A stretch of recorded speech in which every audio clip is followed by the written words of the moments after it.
D'abord, je voulais juste souligner que toutes les astreintes qui pourront être établies seront sur la base d'un procès-verbal. Donc, le point d'entrée, c'est un PV. Et donc, je m'interroge, j'ai posé la question en commission d'urbanisme, combien d'agents assermentés au code de l'urbanisme et au code de l'environnement vous avez au sein de la mairie pour pouvoir assumer cette mission? Oh, non, non. Une. Il y en a 2. Voilà, parce que moi, j'avais entendu juste un agent. À l'environnement. Et donc, on en a un à l'environnement et un à l'urbanisme. Et donc, comment se passent ces verbalisations? Parce qu'est-ce qu'elles se déplacent par binôme? Est-ce qu'elles sont encadrées par la police municipale? Parce que c'est quand même une mission qui est un peu délicate quand on va verbaliser chez un contrevenant. Donc, en fait, je rebondis sur cette volonté d'établir des astreintes, c'est sur les moyens que vous pouvez mettre à disposition pour que, justement, cette astreinte puisse s'appliquer, pour que ce soit dissuasif envers les contrevenants et que ça soit encadré, en fait. Alors, chaque fois qu'on nous signale un problème, on envoie quelqu'un. D'abord, c'est une obligation. On nous signale une construction illégale, on est obligé d'aller voir. Donc déjà, d'ores et déjà, depuis des années, ça fonctionne comme ça. Ça, je peux vous le dire pour avoir été adjointe à l'urbanisme. On est obligé. On a un signalement, on doit aller voir. Voilà.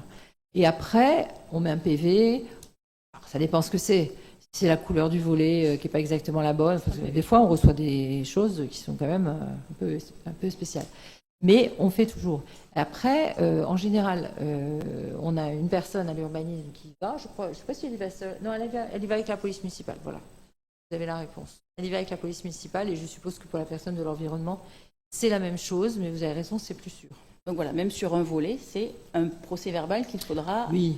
Alors, voilà, on ne va pas forcément faire le PV, on va peut-être plutôt déjà leur dire de refaire la couleur, mais s'ils ne le font pas, on peut faire le PV, voilà. Et voilà. On est quand même dans le dialogue, on revient, on est dans une petite ville, on n'est pas... voilà. Mais il y a quand même des gens qui font des trucs... Par principe, en fait, il faut savoir qu'on n'a rien le droit de faire chez soi sans autorisation. Et donc, c'est vrai que ça doit s'appuyer sur une vraie communication envers les personnes, puisqu'en général, on ne sait pas, on se dit, oh, ben, ça j'ai le droit de le faire, mais en fait, on a le droit de rien faire chez soi sans autorisation, quasiment rien. Et après, c'est vrai que ce barème, donc moi, je n'avais pas connaissance, on en avait évoqué effectivement l'existence en commission d'urbanisme, mais elle peut peut-être s'appuyer aussi sur des jugements déjà rendus sur des infractions, parce qu'on n'aura pas le même montant, que ce soit une cheminée ou une parabole installée sur un balcon, qu'une extension en espace protégé. Je suis d'accord avec vous, et c'est pour ça que c'est bien si on en parle collectivement en commission d'urbanisme.